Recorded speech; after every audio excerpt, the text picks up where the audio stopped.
Everyone. It's been a while since I made a TOK video because I'm not teaching TOK at the moment.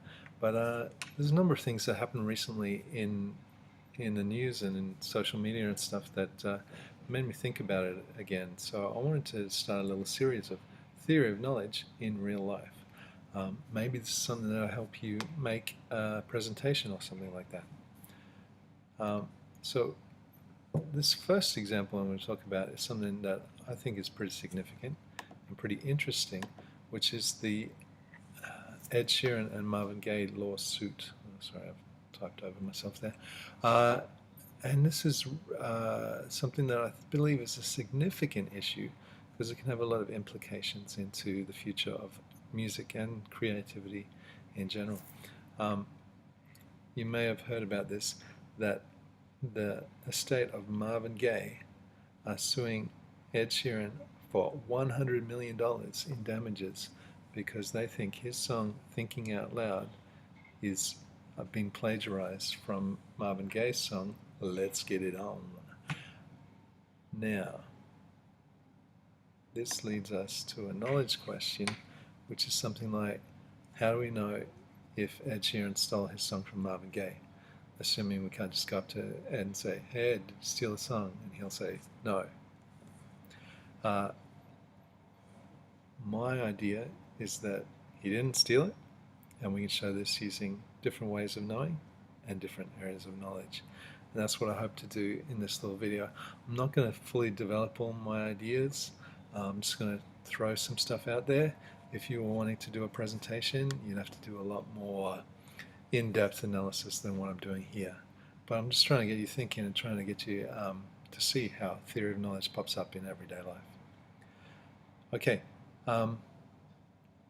so that's my simplistic knowledge question, but broaden it, generalize it. How can we determine if a work of art is unique and original, or is it just strongly influenced by, or is it actually plagiarism? Still not totally happy with that as a knowledge question, but that's something that you can maybe discuss and think about based on what I talk about in the next few minutes. Where I got all these ideas from is a few videos that I've watched. So Rick Beato did a really good short video on the theoretical music theory, comparing the two songs musically. And another guy called Adam Neely extended on that and did talk a little bit about some applications and implications further than that, both legally and with music in general and art in general. And then Tyler from Music is Win did another one which added on to both of these two and just talked about some the further meaning of what this, further implications of what this lawsuit might have. Now I'll try and refer to these guys a bit more, links in the description below as well if you want to look at them yourself. A couple of things I want to bring out. Way of knowing memory. I actually own both these albums, okay? And so Thinking Out Loud's on this album, and Let's Get It On is on this album. And I didn't notice the difference. I have listened to these albums a lot, and I never noticed. I know both songs, I remember both songs, I never noticed they sound the same. Now when I listen to them, I can't help but spot that. So I think there's some interesting discussions you could have about memory and sense perception as well, with songs sounding the same. Not connected to the lawsuit, but memory also.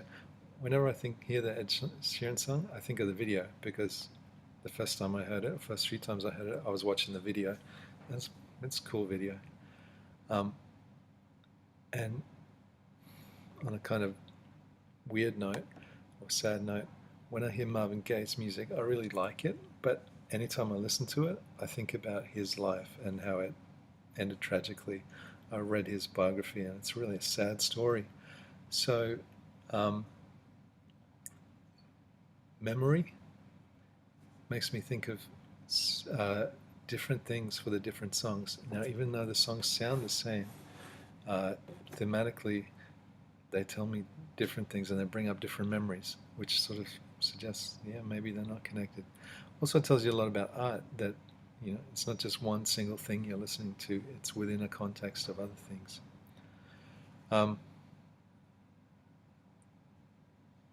Obviously I need to explore that more in depth if I was going to say this in a proper presentation. Now let's talk about sense, perception, and reason. The lawsuit is saying that the bass and the drums for both the songs sound the same.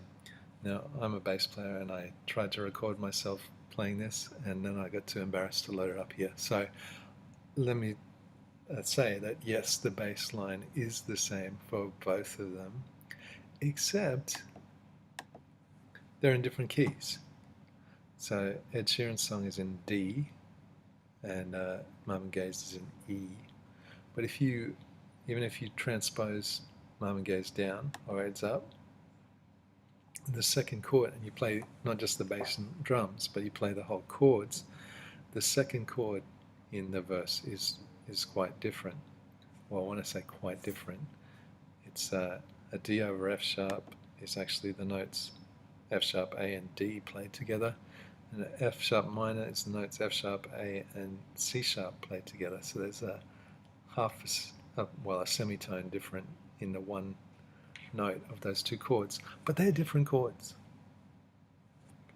So Marvin Gaye's family are suggesting that the bass and drums sound the same, so the songs are the same, but the different keys and the different, one of the chords is different. Plus, in Marvin Gaye's song, his song goes these four chords over and over and over and over again, where Ed Sheeran has a bridge and a chorus in his song as well. So it has different chords, more chords than these four. But more importantly, the melody's very different, and the lyrics are very different, and the song structure, as I just alluded to, is very different. So, yeah, they do sound the same at times, but the reason, because there's many more differences than there are similarities, I would suggest they're different. But also, and I didn't write it here, but way of knowing language, when you say song, what are you talking about? Well, most people are talking about the melody and the lyrics, what the lead singer is singing. So, since those two are very different, I wouldn't say the songs are the same. Another idea with language, which Taylor from Music Is Win brings up, is really good. The Marvin Gaye's family is suing for damages. And Tyler's saying, you really think that someone singing a song that sounds like another song is going to damage you? Right? People got real problems. Get over yourselves, Marvin Gaye's family. That's what he's suggesting. And I think that's the word damages is really a loaded one. And really, are they really being damaged?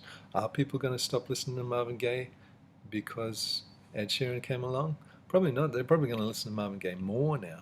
So it's damages. Terrible. And I'm really quickly go through a couple of areas of knowledge that I've misspelled. The arts. You can get in a really big discussion about inspiration versus plagiarism. I was inspired by that song, or I copied that song. And derivative versus imitate. You can say, okay, Lenny Kravitz sounds like a lot of 70s music. Is he using that? Is he taking ideas and sounds from the 70s, or is he trying to imitate what was happening? And if he's just derivative, that's okay. If he's imitating, that's verging on plagiarism. So you can that's something you could explore a bit more if you wanted to take this a bit further. Mathematics, go back and watch the Rick Beato video or the Adam Neely video, and they'll talk a lot about the mathematics. Especially Rick Beato will talk about the rhythm and the intervals, and look at it, and he'll look at the waveforms, and so you can break music down into mathematical intervals and rhythms. So that's something that could be explored here, another connection made. And you can have some really interesting discussions with in the area of knowledge of ethics. We talk about morality. If Ed Sheeran is a bad guy, it's more likely he would steal a song. If he's a good guy, less likely. It's sort of a moral imperative kind of argument. That's something you could explore and discuss. Utilitarianism is also another area of ethics you could discuss. Is anyone really getting damaged by this? Just because one song sounds like another song, is anyone getting hurt? Is it really a problem? That's something you could focus more on, discuss. One thing I think is a really good connection is the area of knowledge of history. This lawsuit wouldn't be happening unless there was another recent lawsuit with Robin Thicke and Pharrell Williams and their song Blurred Lines, because Marvin Gaye's family also sued them for their song because it took from another Marvin Gaye song, and they settled out of court for a large amount of money. And that lawsuit probably wouldn't have happened without the Verve lawsuit, where the Rolling Stones sued the Verve for stealing Bittersweet Symphony, and the songs don't sound anything alike. There's just the little riff that goes through Bittersweet Symphony sounds like a riff from the Rolling Stones, and he pretty much gave away half the money of that song because he had to give half the rights to the Rolling Stones. And even though the songs don't sound the same at all, because of shared ideas or shared influence, he has to lose half his money. And it goes all the way back to George Harrison, where he was his song My Sweet Lord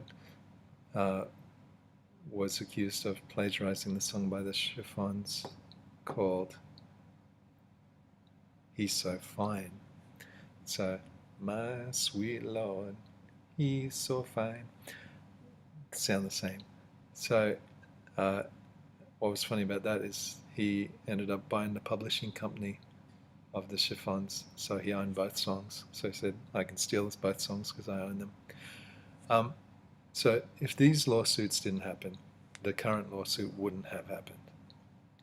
So, and the idea of precedents and legal precedents is something you could really explore a lot in the area of knowledge of history, which I'm not going to do now, but it's something you could do. Okay, so just summing up what I've done, talked about, I'm going to say that no, he didn't steal it.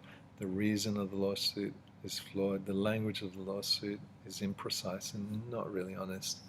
And the major thing is the way you define a song. What is a song? Okay, and if you think it's the bass line, then okay, maybe he could have stolen it. But if it's the music and lyrics and the overall production of the song, then he didn't at all. Sense perception, I would suggest, would highlight more differences than similarities. And really, if you get into the ethics of it, I think this reflects much more negatively on the estate of Marvin Gaye than it does on Ed Sheeran. Well, there you go. That's not a very good presentation, but hopefully I'm raising some ideas that maybe you could use in your presentation, or use this as a way to think about how you could form a presentation looking at different ideas. Hope it's helpful. Hope you enjoyed it. Hope you watch those other videos because I think they're great. And theory of knowledge.